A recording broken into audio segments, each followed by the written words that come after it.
जैसा कि मैंने आप लोगों को बताया था, स्टेप बाय स्टेप आपका क्लास चलते रहेगा। सो आज आप लोगों का तीसरा दिन है। तो तीसरा दिन में जो आप लोगों का स्टार्ट हुआ है चैप्टर, वो है इम्परेटिव सेंटेंस। इम्परेटिव सेंटेंस के अंतर्गत स्पोकन के जितने भी सेंटेंसेस आते हैं, वो सभी के सभी सेंटेंसेस आपको बोलने की स्थिति में बहुत ज़्यादा हेल्प करेगा। यानी कहा जाए तो एक इम्परेटिव सेंटेंस के अंतर्गत कहा जाता है कि दुनिया का लमसम सेंटेंसेस जो है इसी सेंटेंस के अंतर्गत कवर हो जाता है। और इस सेंटेंस के अंतर्गत हम क्या करते हैं कि जितने भी अपने डेली लाइफ में यूज होने वाले सेंटेंसेस है उस सब का प्रयोग करते हैं। जैसे कि मैं आपको डेफिनेशन के तौर पे बताऊंगा कि अगर किसी भी इंसान को किसी को कुछ बोलना हो, दैट्स का ऑर्डर देना होगा। जैसे कि मैं बोलूंगा इधर आओ, ये मत छू, इंस्ट्रक्शन दे रहा हूँ उसको, है ना। मना कर रहा हूँ, ऑब्जेक्शन कर रहा हूँ कि अरे ऐसा मत करो, वैसा मत करो, इधर मत जाओ, ये मत करो।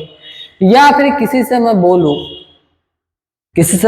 कि कृपया ऐसे मत करिए या कृपया ऐसे नहीं करिए, और या और तरह की बहुत सारी बातें होती है जो मैं आपको बताऊं। तो इस तरह के जो सेंटेंसेस आते हैं, वाक्य आते हैं, वो आपके इंपरेटिव सेंटेंस के अंदर आता है। चाहे आप किसी को रिक्वेस्ट कीजिए, किसी को ऑर्डर दीजिए, किसी को एडवाइस दीजिए या कोई इंस्ट्रक्शन दीजिए, वो सारे और सारे सेंटेंसेस आपको इंपरेटिव सेंटेंस के अंतर्गत आता है। जैसे कि मैं कुछ एग्जांपल्स लेकर के आपको क्लियर करके बताता हूं। यहाँ पे ऑर्डर या कमांड देते हैं, तो हम किसी भी ऑर्डर और कमांड को देने के समय क्या करते हैं कि वर्ब से स्टार्ट करते हैं। वर्ब जो होता है, वर्ब का फर्स्ट फॉर्म, उससे स्टार्ट करते हैं। जैसे कि यहाँ पे सिंपल सेंटेंसेस है और हम क्या ऑर्डर दे रहे हैं किसी को, क्या अंग्रेजी बोलो, दैट्स बोलना। बोलना को क्या बोलते हैं, स्पीक। स्पीक एक वर्ब है और स्पीक का वर्ब वन क्या होता है, स्पीक ही होता है, तो स्पीक। और अंग्रेजी का क्या, इंग्लिश, स्पीक इंग्लिश। सोनू एक कप चाय लाओ, सोनू एक कप चाय लाओ। आपको कुछ नहीं करना है, कुछ नहीं करना है। आपको कोई भी आदमी कुछ बोलता है जो आपको लगे कि ऑर्डर है या फिर रिक्वेस्ट है, तो आप देखिए कि वो क्या बोले। तो क्या बोला है कि सोनू एक कप चाय लाओ। इसमें काम क्या है, लाना। ठीक है, सोनू एक पर्सन है, तो इसीलिए सोनू को हम पहले लगा दें या फिर बाद में लगा दें, कोई दिक्कत नहीं। हम पहले ही लगा देते हैं, सोनू को कह रहे हैं इसलिए सोनू। अब हो गया सोनू, उसके बाद वर्ब, वर्ब वन। लाना को क्या बोलते हैं, तो लाना को बोलते हैं गिव। तो क्या हो गया, सोनू ब्रिंग।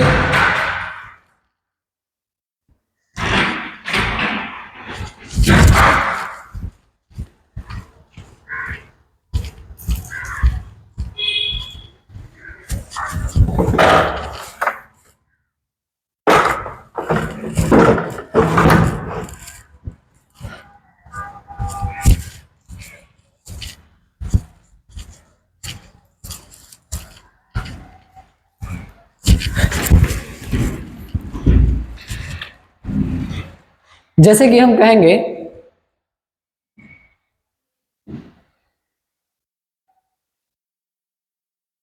कि हम कहेंगे सोनू एक कप चाय लाओ। सोनू एक आदमी है कोई जिसको मैं बोल रहा हूं, तो उसको इंग्लिश में भी वैसे ही उसको बोलेंगे, सोनू को ही बोलेंगे, इसलिए सोनू फर्स्ट में, अब लास्ट में भी लगा देंगे, कोई दिक्कत नहीं है सेंटेंस में। हम सोनू को बोलते हैं सोनू, हो गया। अब क्या है, एक कप चाय लाओ में काम क्या है, लाना, ब्रिंग। तो ब्रिंग का भी वन ही लगाएंगे हम, तो क्या हो जाएगा, सोनू ब्रिंग वन कप या ए कप ऑफ टी। मतलब सोनू से कहा जा रहा है, यहाँ पे कमांड दिया रहा है कि एक कप चाय लाओ। तो Sonu bring a cup of T, एक ग्लास चाय लाओ। नेक्स्ट इसमें देख लिए आप, तो इसमें वर्ब होता है। अब क्या होता है कि ये तो हमारा ऑर्डर या कमांड्स हो गया, लेकिन अगर हम किसी को कहे रिक्वेस्ट करें, है ना, रिक्वेस्ट यूज प्लीज, तो सेम सेंटेंसेस को रहने देना है, जैसे ऊपर था वैसे ही, बस क्या करना है, वर्ब से पहले प्लीज को लगा देना है या काइंडली को लगा देना है। प्लीज या काइंडली दोनों का यूज हम कर सकते हैं यहाँ पे, प्लीज या फिर काइंडली, काइंडली दोनों का यूज करते हैं। प्लीज का मतलब होता है कृपया, जैसे कि हम बोलते हैं ना कृपया ऐसे मत करिए, या यहाँ पे क्या बोला गया सेंटेंस, कृपया मुझे अकेले छोड़ दो यहाँ पे। लेकिन अगर किसी को कहना हो क्या कि कृपया करके मेरे घर आइए, तो वहां पे क्या है, काइंडली का यूज हो जाएगा। ठीक है, तो यहाँ पे प्लीज का यूज करने के लिए स्ट्रक्चर क्या लगा हुआ है, प्लीज प्लस में जो ऊपर लगा हुआ था verb one, verb one, object, object, then हम बना देंगे, जैसे कि कृपया मुझे अकेले छोड़ दो, तो कृपया मुझे अकेले छोड़ दो, कृपया को लगा देंगे पहले, क्या हो गया, प्लीज। अब इसमें वर्ब वन क्या है, छोड़ना, लीव, प्लीज लीव मी, और अकेले का alone, object alone, please leave me alone, कृपया मुझे अकेले छोड़ दो। यहीं पे रहेगा कि कृपया मुझे कुछ समय के लिए अकेले छोड़ दो, यहाँ पे for some time, please leave me alone for some time, कृपया मुझे कुछ समय के लिए अकेले छोड़ दो, तो ऐसे हो जाएगा। कृपया मेरी मदद करे, कृपया मेरी मदद करे, क्या हो जाएगा, please help me, please help me, कृपया प्लीज मेरी मदद करे, तो मेरी यानी कि मदद करे, तो मदद एक वर्ब हो गया, तो वर्ब को लगा दे प्लीज के बाद, प्लीज हेल्प किसकी, तो मेरी, प्लीज हेल्प में।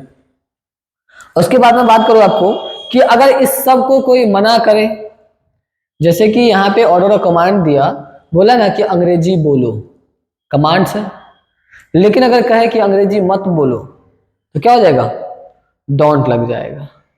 डोंट आज जो ऊपर वाला स्ट्रक्चर था वह स्ट्रक्चर लगेगा, डोंट लगा के उसको बोल देंगे। जैसे अंग्रेजी मत बोलो, तो यहाँ क्या है, स्पीक इंग्लिश, आगे डोंट लगा दिया, क्या हो जाएगा, डोंट स्पीक इंग्लिश, अंग्रेजी मत बोलो, है ना। घर जाओ, गो होम, घर मत जाओ, डोंट गो होम, है ना। तेज से बोलो, स्पीक लाउडली, कमांड है, स्पीक लाउडली, तेज से मत बोलो, डोंट स्पीक लाउडली। ऐसे आपको आपकी क्लासेस में मान लेते हैं किसी से पेन लेना है, तो उसको ऐसे पेन दो, ऐसे नहीं बोलेंगे, इसको बोल सकते हैं, अगर ऐसा ही बोलना है पेन दो, तो उसको क्या कहेंगे, पेन दो, गिव पेन, पेन दो, है ना। लेकिन उसको अगर कहते हैं प्यार से कृपया पेन दीजिए, तो क्या हो जाएगा, प्लीज गिव मी पेन। या मेरी ही कलम ली हुई है कोई, हम उसके कहेंगे क्या, कृपया मेरी कलम दो, तो क्या हो जाएगा, please give me my pen. मेरा कलम मुझे वापस करो, गिव मी, सॉरी मेरी कलम मुझे वापस करो, तो क्या, रिटर्न मी माई पेन, कृपया मेरी कलम मुझे वापस करो, please return me my pen. मेरा पैसा दो, रिटर्न माई मनी, है ना। तो इस तरह से हम बोल सकते हैं। तो आपको मैं प्रैक्टिस दे दूंगा करने के लिए, समथिंग समथिंग 50-60 ट्रांसलेशन होंगे इसी पे, केवल इंपरेटिव सेंटेंस पे। एक और आता है जो मैं आपको बता दूंगा, लेट लगा के उसको बोलते हैं। लेट से स्टार्ट करते हैं, लेट, जैसे मुझे जाने दो, क्या हो जाएगा, मुझे जाने दो, लेट मी गो, मुझे जाने दो, ठीक है।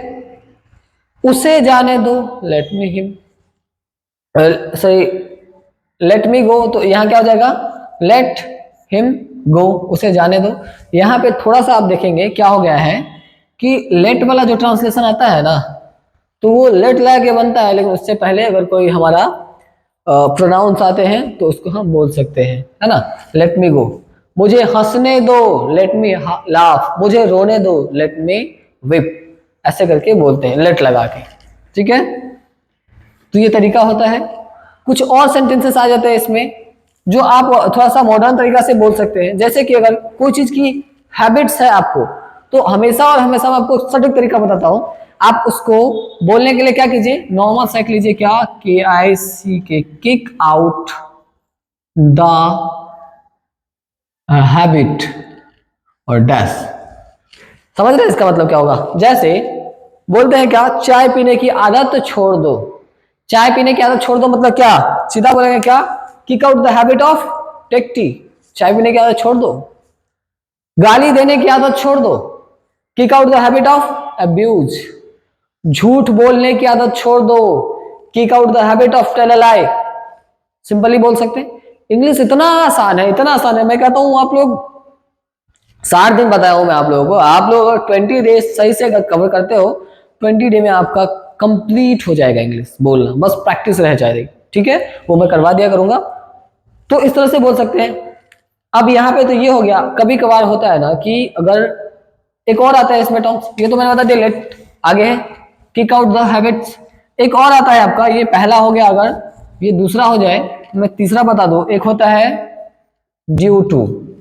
ड्यू टू का मतलब होता है कि वजह से। जैसे हम क्लास में जाते हैं, हम लेट पहुंचते हैं, तो टीचर्स कहते हैं व्हाई यू लेट, तो हम क्या कहेंगे उनको, sir I late due to rain. Sir मैं बारिश की वजह से लेट हो गया। अगर दूर से आता है उसको और पूछते हैं हम व्हाई यू लेट टुडे, आज आप लेट क्यों हैं, तो बताएगा मेरे को sir I late due to bus, sir मैं लेट हुआ बस के कारण, की वजह से। ठीक है, तो इस तरह के इंपरेटिव सेंटेंसेस बनते हैं और आप आपके होल लाइफ से आधा चीजें जो है, हाफ, वो आपको इंपरेटिव सेंटेंस के अंतर्गत कवर हो जाएगी। इंपरेटिव सेंटेंस के अंतर्गत ही आप अपने जीवन में आधा से ज्यादा इंग्लिश को बोल सकते हैं, बशर्ते आपको आपके पास वर्ड पावर स्ट्रांग होने चाहिए। आज से मैं आपको आज से नहीं, आज तो खैर मैं थोड़ा बिजी हूं, कल से मैं आप लोगों को क्लासेस के साथ साथ कुछ जो वोकेबलरी वर्ड्स होते हैं उसको भी प्रोवाइड करवाऊंगा अपने टेलीग्राम चैनल पे। तो आप इसके भी नोट्स सारे और वर्ड मीनिंग्स भी कल से प्रोवाइड हो जाएगी आप लोगों को, और आज इसका नोट्स होगा। तो अपने टेलीग्राम से जो चैनल्स है, मेरा चैनल जो है ये नाम है उसका, बताया होगा मैं आप लोगों को, ER रामास spoken English classes. Telegram पे सर्च कीजिए, जाके ज्वाइन कीजिए, और जितने भी नोट्स होते हैं, आपके वीडियोस होते हैं लेक्चर्स क्लासेस के, वो सारे के सारे प्रोवाइड हो जाएंगे आपको इस चैनल पे। ठीक है, आज के लिए इतना ही, थैंक यू।